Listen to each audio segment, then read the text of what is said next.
So, hey guys, I was recently thinking about what we could possibly do in Yu-Gi-Oh! For just like new mechanics, essentially, or like a new playstyle for a deck, and I realized, there's surprisingly a lot of design space that is just unoccupied right now. So, just for example, uh, if you guys know this interaction, if you have, for example, let's say Zark, this guy is fairly hard to summon. So let's see, where is this? Okay, so we have Soul of the Supreme King, which allows you to cheat out Supreme King Zark.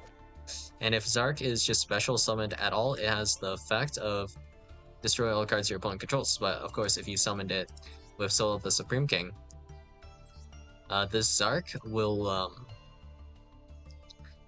be negated. But what you could do is you could Book of Moon the Zark, and this allows Zark to no longer be negated by the effect of Soul of the Supreme King, allowing its effect to resolve, destroying all cards your opponent controls. And this kind of like set and face down kind of like these interactions, I'm somewhat interested in them. And there just aren't really many decks that play around this, and that leaves this design space kind of available for like flip decks and kind of like a flip kind of playstyle, if that makes sense, I guess. And what makes this particularly interesting to me is that if we had a deck that really did play like this, kind of like where you flip your monsters and summon your monsters face down, I think that would be really, really interesting. And one of the really interesting things about this is to do with Nibiru. For example, the interactions with Nibiru would be pretty interesting. So, a lot of things to note about Nibiru. First off, Nibiru's condition is if your opponent normal or special summon 5 or more monsters this turn, quick effect you contribute as many face-up monsters on the field as possible. So first off, it does not tribute face downs, and it counts only specifically normal or special summons. If you were to just set a card, that does not count for a Nibiru. So if I were to, let's say for example, do Kashtira combo, the combo for this, if you go through the Shangri-La line, it is exactly 5 summons on a Rise Art. If you just hard make a Rise Art, that is 4 special summons. So if I were to set a card somewhere after like special summon Unicorn, and then we just hard make a Rise Art, I would have technically only summoned 4 times and set 1 time. So I cannot be Nibiru'd here, which is crazy. So that means if you have Nibiru and for some reason your Kashtira opponent sets Raikou on you and makes just a Rise Art, you can't nib that, which is kind of dumb, but also kind of neat. And also, if my cards are all face down and my opponents are all face up, that makes it so that Nibiru is even more advantageous for me, and I contribute all of my opponent's cards but keep my own cards, which I find also fairly interesting. So Nibiru could be like something very useful, and if you haven't really caught on yet, the idea that I have for like an archetype, like it doesn't really exist yet, but imagine like you have Laundries, kind of, right? So with the Laundries cards, you activate like Robina, but instead of like doing a normal summon, what if you just got like an additional set? So you can just set a monster and it does not count as either a normal summon or a special summon. And what makes this particularly interesting, to me at least, is that this actually plays around all of the Molcharmies. So we don't even care about the location. Each time your opponent special summons a monster from the deck or extra deck, yeah, we play around that. And then we have Brolia. Each time your opponent normal or special summons a monster from the hand, didn't get normal or special summon, it got set, doesn't count, no draw. And then Maxi, I didn't special summon, I just set the card, not a draw. And also, what would be really interesting is perhaps if this wasn't like a traditional like flip deck. I don't really want to do flip summons with this deck. Specifically, I want to have like effects that would trigger my monsters to flip, kind of like AD changer, and that's like what I would be interested in seeing. So the effect of AD changer is pretty interesting. So what we could have here is this kind of interaction. So let's say normally I have like let's say I am playing Kashtira against stun. This is when this would come up, I guess, right? If I were to just raw normal summon my Kashtira Rizart to try to get over a barrier statue, then obviously you would solemn my Kashtira Rizart, right? So if I set Kashtira Rizart and then I flip summon it, uh, did you catch that? Flip summon. Yeah, that counts as a summon. You solemn that. So that if I just set this, it's just a stalemate. That's like the best you could do if there was like a solemn and you were playing against stun, I guess, right? But if your opponent were to attack into your Kashtira Rizart, that's not a flip summon, not a normal summon, not a special summon. That is not a summon, period. Which means you cannot solemn judgment it, right? And I can kind of prove that it's not a flip summon pretty easily with, like, I guess, Hanzo. So if we have Hanzo here, it says when this card is specifically flipped or special summoned, it will add a ninja. So if you were to attack Hanzo while it is face down, Hanzo does absolutely nothing, right? But if we have, like, Alistair says if this card is normal summoned or flip face up, you can add an invocation from your deck to your hand. So if we had a set Alistair and a set Hanzo, if you attack into the set Alistair, this would search, and then this does not. So specifically, if we were to like AD changer a Hanzo as well, this would not trigger, but it would trigger the invoker, if that makes sense.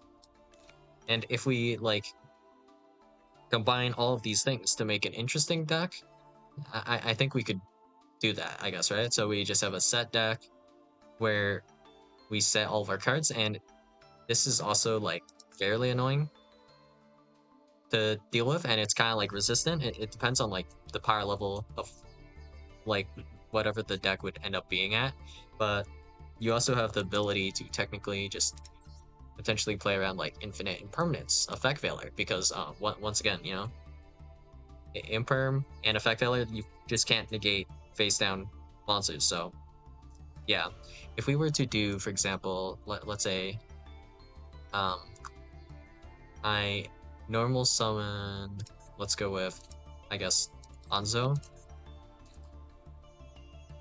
Hanzo effect, chain 1, we do Hanzo, chain 2, we do Book of Moon, then you in chain 3, or chain 3 of effect veiler to Hanzo.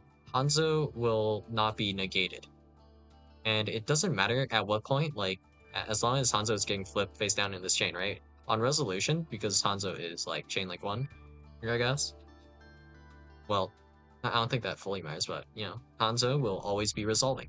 So to negate an effect like this, you would have to use something that is in direct response, like Ash Blossom to a Spring to this effect to negate it.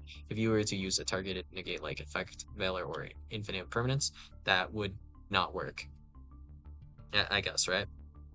So that's pretty neat. And yeah, I think this is just interesting design space that is currently available for just like kind of flip decks. You know, instead of, yeah, I guess the rest of this video is going to be a little bit of a rant.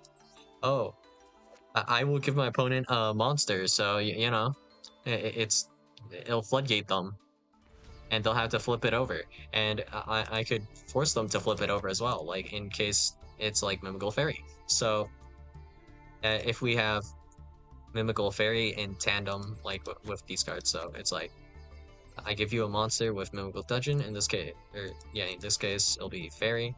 Well, it's not specifically this card, but you know, I'll give you Mimighoul Fairy, and I'll flip this over with Mimighoul Room, and then that will force Mimighoul Fairy to activate. And this says you cannot activate the effects of monster special summon from your hand, right? And then Mimighoul Dungeon, because I am special summoned, I guess it would be a monster, right? From your hand or deck to your field, or face down defense position to your opponent's field. Yep. So because I summoned that monster in face down defense position, you can't turn it back face up unless you have like an AD changer, I guess, which you probably don't. But alright. Mimighoul Dungeon will then restrict you with this. Any player who controls a face down monster cannot normal summon monsters, nor declare an attack with monsters that were special summoned this turn. So now you cannot normal summon monsters, and you cannot activate monsters that you special summon from the hand, which is just like really obnoxious. It's just floodgates, man. Like what? Like when we looked at Ninja was kind of hype because you were doing like contact summons and stuff. But I mean, the deck was just kind of ass, so that's problematic. Like first off, like everything summons from like deck for some reason, and it doesn't summon from hand. So you have to run multiple bricks or garnets, yeah, just to like get your deck to work. Yeah, okay. I sure love running 2 Geo. Great. Yeah, very epic indeed. But yeah, the divine the design space is available, I guess, right? To maybe finally do something with face down monsters. I guess maybe one day we'll see something decent. I don't know. I think it would be kind of cool if we had an archetype that just constantly skill drained itself and required you to keep turning your cards face down, for example. That'd be kind of neat, I suppose. Or maybe like some design space, like there are cards that cannot be negated under like any circumstances, or at least the effects can't be negated. Those effects are kind of cool as well. Sometimes, I mean, if we're thinking like super poly then, or like a kaiju that kind of territory, it kind of becomes a little bit sus. But you know, with like Utopia Leo, I think this was pretty fine for it to not be negatable. This effect's activation and effect cannot be negated, just tied to the monster on that effect. So this would be activatable under like a skill drain, which is kind of neat, despite this being negated. Like kind of trippy to think about. But yeah, that's all I got for you guys today, and I'll see you guys in the next video. Bye.